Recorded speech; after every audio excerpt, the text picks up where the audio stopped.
তো গাইজ, তোমাদেরকে যদি বলা হয় দুনিয়ার সব থেকে বেস্ট ইউনিভার্সিটির নাম বলো, তোমার মাথায় হয়তো আসবে অক্সফোর্ড ইউনিভার্সিটি বা কেমব্রিজ ইউনিভার্সিটি।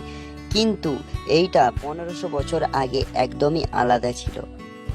কেন কি তখন ভারতে ছিল এমন একটা ইউনিভার্সিটি যেটা আজ দুনিয়ার সব থেকে পুরনো ইউনিভার্সিটির মধ্যে একটা এবং অন্যতম। হ্যাঁ, আপনি ঠিক ধরেছেন, আমরা কথা বলছি নালন্দা ইউনিভার্সিটির। নালন্দা 3টি শব্দ দিয়ে তৈরি, না, লন আর দা। সত্যি তার যেমন নাম এবং তেমনই কাজ।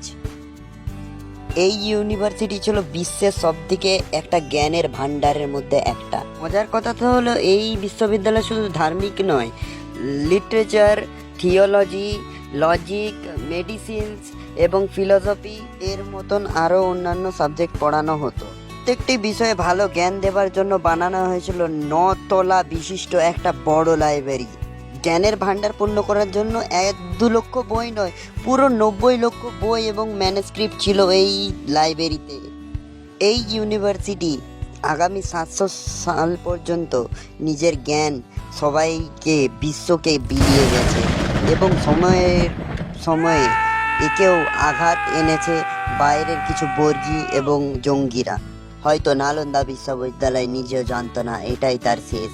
বখতিয়ার খলজি 1200 শতাব্দীর শেষে নালন্দাতে হামলা চালায় এবং সব কিছু ধ্বংসলীলায় পরিবর্তন করে। সেই 90 লক্ষ বই নাকি 3 মাস ধরে জ্বলে পুড়ে নষ্ট হয়ে গিয়েছিল এবং ছাই হয়ে উড়ে গিয়েছিল। নালন্দা যখন তার শিখরে ছিল তার তখন জানা যায়, কেন কি এটা একটা বৌদ্ধ মঠ ছিল এবং তার প্রমাণ এখনও পাওয়া যায় বিভিন্ন স্ট্রাকচার এবং অন্য জিনিস দেখে, এবং তার 57 একর জমি জুড়ে যেটা ছড়িয়ে রয়েছে এর থেকে প্রমাণ পাওয়া যায় অনেক কিছুই। নালন্দা আসলে তৈরি হয়েছিল একটি আমবাগানের ওপর, যেখানে 500 জন ব্যাপারী বা ব্যবসায়ী গৌতম বুদ্ধকে দান হিসেবে সেই জমি দিয়েছিলেন। নালন্দা 5th সেঞ্চুরি BCE-তে গুপ্ত সম্রাটেরা বানিয়েছিলেন। उसके बाद गुप्त काल में इस जगह का और डेवलपमेंट हुआ और ये एक विहार से 7वीं शताब्दी तक महाविहार बन चुका है।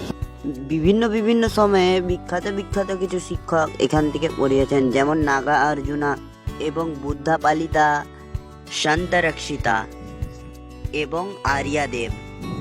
আর ছাত্র কারা কারা ছিল? চাইনিজ ট্রাভেলার হিউং থেকে শুরু করে বিখ্যাত ছুটে চলে আসতেন এখান থেকে জ্ঞান অর্জন করতে। यहाँ पर पूरे विश्व से, चीन से, म्यांमार से, श्रीलंका से अनेक प्रांतों के लोग इस जगह पर शिक्षा ग्रहण करने के लिए आया करते थे इस महाविहार में।